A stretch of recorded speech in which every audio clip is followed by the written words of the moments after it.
আজই ডাউনলোড করুন আর এনজয় করুন আপনার পছন্দের শো। ফোনটা কেটে গেল, কোনো কথাই তো হলো না। কি বলার জন্য ফোন করেছিল অনুভব? আরে দেরি করিস না বাবা, রেজিস্ট্রার যদি আজকে পালিয়ে যায় না, আবার নতুন করে দিনক্ষণ ঠিক করতে হবে, মহা ঝামেলা হবে।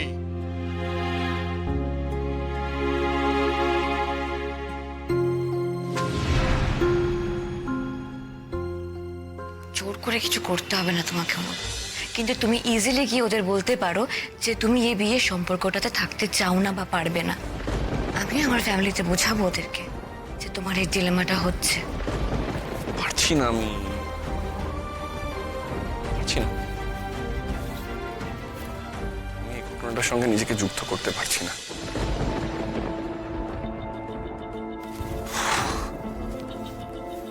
আমার মনে হচ্ছে আমার জীবনের স্টিয়ারিংটা অন্য কারোর হাতে চলে যাচ্ছে। অন্যরা ডিসিশন নিচ্ছে আমার কি হওয়া উচিত, আমার কি করা উচিত, যেখানে আমি নিজেই মেন্টালি প্রিপেয়ার্ড নই। আচ্ছা, বনলতাকে আমি পুরোপুরি বিশ্বাস করতে পেরেছি নাকি আমি ওকে সন্দেহ করছি বলে আমার এই আজকের অনুষ্ঠানটা অর্থহীন মনে হচ্ছে? না না না, সেটা না।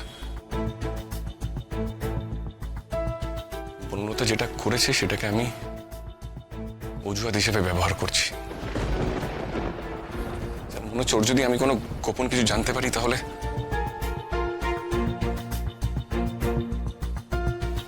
আমি আমার লাজুর প্রতি তৈরি হওয়া অনুভূতির অপরাধবোধ থেকে মুক্তি পাবো।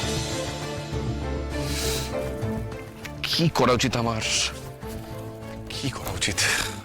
মাথা কিছু আসছে না, আমি কিছু বুঝতে পারছি না। কি করবো আমি? আমি কি বনলতার সঙ্গে একবার কথা বলবো?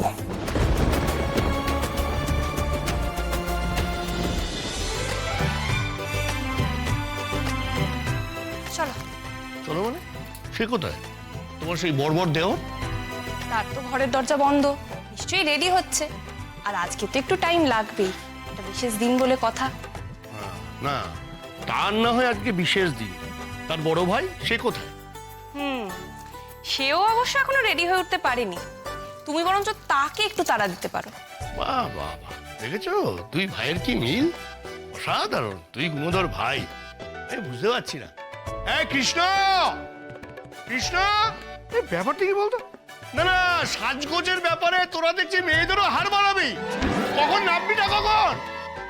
কি বলতো বাবা, এটা কিন্তু একটা বিচ্ছিরি রকমের পেট্রিয়ার্কির গন্ধওয়ালা কথা বললে। শুধু কি মেয়েরাই সাজে আর ছেলেরা সাজে না? আর মেয়েরা কি এতটাই রেসপন্সিবল যে তারা সাজগোজ করতে গিয়ে কোনো ফাংশন মিস করে ফেলবে? দেখো, আমি কিন্তু রেডি হয়ে গেছি, তোমার ছেলেই বরঞ্চ রেডি হয়নি। বাবা, যে তোমাকে নালিশ করছে না তাকে বরং জিজ্ঞেস করো আমার কেন দেরি হলো। এই যে আমার পাঞ্জাবিটা তো বের করে রাখিনি, জানো তো? অথচ নিজে দিব্যি সাজুগুজু করে নাক উঁচু করে ঘর থেকে টুকটুক করে বেরিয়ে চলে গেলেন। নালিশ করছে।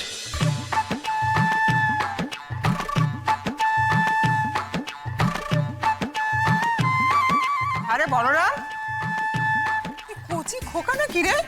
নিজের জামা কাপড় নিজে বার করতে পারিস না, নাকি বউকে দেখে চোখে ঠুলিয়ে এঁটেছিস? বলো ঠাম্মি, তুমিই বলো।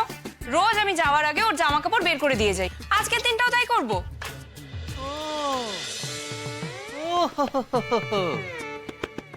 এখন বাবাকে ছেড়ে ঠাম্মিকে শালিশি মানছো, তাই না? হ্যাঁ, শোনো, আমার স্পষ্ট কথা, আমি অত কিছু পারি না, ব্যাস। আর তাছাড়া সব বাড়িতে এই সমস্ত কাজ বউরাই করে। কেন রে, কেন করবে? তুইও চাকরি বাকরি করিস, ঘরে আসিস, ও স্কুল করে বাড়ি ফেরে, তুই কোনোদিন ওকে এক গ্লাস জল গড়িয়ে দিয়েছিস আর জামা কাপড় বার করে দিয়েছিস? কোথায় আমার জামা কাপড় আছে তাই জানে না, এদিকে তো কোথায় কোথায় করে চেঁচালে সবকিছু মুখের সামনে জোগান হয়ে যায়। দুটো দিন যদি আমি অসুস্থ হয়ে বিছানায় পড়ে থাকি ঠাম্মি, তাহলে তোমার এই বলরাম কুটো ভেঙে দুটো করতে পারবে না। ভাগ্যিস মা কাম্মা ছিল, তাই উদ্ধার হয়ে যাচ্ছে। একদম এদের প্রশ্রয় দিবি না কিঙ্কিনি, তাহলেই পেয়ে বসবে। বাপ রে বাপ। আর আমি কিনা ভাবতাম আমার বউ বাড়িতে ফেমিনিজমের চাষ করছে, কিন্তু এখন দেখছি মহিরুহ হয়ে আমার সামনে দাঁড়িয়ে রয়েছে স্বয়ং ফেমিনিজম। ইজিম টিজিম বুঝি না, যেটা উচিত সেটাই বলবো। কিঙ্কিনি একদম ওর জন্য কিচ্ছু করবি না, হাতে হাতে কিচ্ছু জোগাড় দিবি না, কোনো ব্যবস্থা করে দিবি না, সব নিজেকে করতে দে। হ্যাঁ হ্যাঁ, মা একদম ঠিক কথা বলেছে, কিচ্ছু করবে না ওর জন্য। ওকে মানুষ হতে দাও, স্বাবলম্বী হতে দাও। অবশ্য মাকে দেখেছি প্রতিসেবা করতে। দরকারে করতাম তো সেবা, সেও করতো সেবা, তবে একতরফা কোনোটা ছিল না। তোদের বাবা সংসারের ব্যাপারে আমাকে যথেষ্ট হেল্প করতো। তোরা দুই ভাই আর তাদের দুই ছেলে, তোরা হচ্ছে কুড়ের বাচ্চা। কৃষ্ণ যাও বা একটু নিজের কাজ করে নেয়, কিন্তু এই বড়রামটা বিয়ের পর একটা কুড়ের বাচ্চা হয়েছে। কি আশ্চর্য, আমি তো বুঝতে পারছি না তোমরা সবাই মিলে আজকে আমাকে কেন টার্গেট করছো? আমি কি করছি? আর বাবা, তুমি যে খুব ঠাম্মিকে সাপোর্ট করছো, মা তোমাকে এই সমস্ত কাজ করে দেয় না? দেয় তো? আর কাকা চুপ করে দাঁড়িয়ে রয়েছো। কাম্মা তোমাকে সবকিছু করে দেয়? আমি জানি কাম্মা সবকিছু করে দেয় তোমাকে, তাহলে আমার বউ আমার সব কাজ করে দেবে না কেন? কেন কিঙ্কিনি, কেন বল বল কেন? করবে না, আমি তোর মা কাকিকেও বারবার বারণ করেছি সব করতে, তারা শোনেনি, সবাইকে পতিব্রতা নারী হয়েছে। আরে পুরুষ মানুষ সব এক, সেবা পেলে আর কি চাই? আমি বনলতার সঙ্গে, ও যথেষ্ট সেন্সিবল মেয়ে, আমার দিকটা বুঝবে।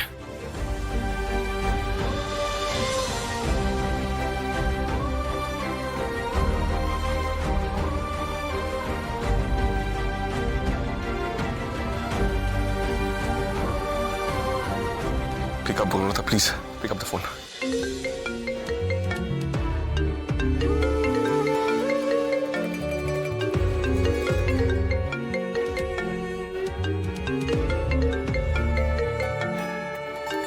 Please pick up the phone, please.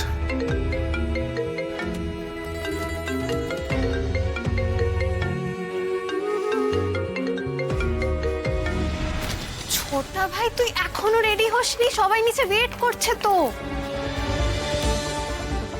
বলো অনুভব, কাকে ফোন করছিলি তুই? হ্যালো হ্যালো,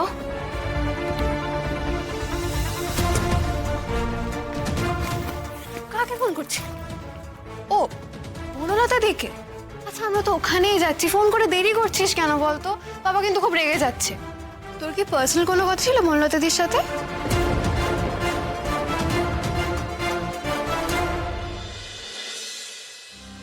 কি হলো? অনুভব ফোনটা কেটে দিল কেন? কি একটা কথা বলছিল পাশে, অনু মনে হয়। ফোনটা কেটে গেল, কোনো কথাই তো হলো না। কি বলার জন্য ফোন করেছিল অনুভব?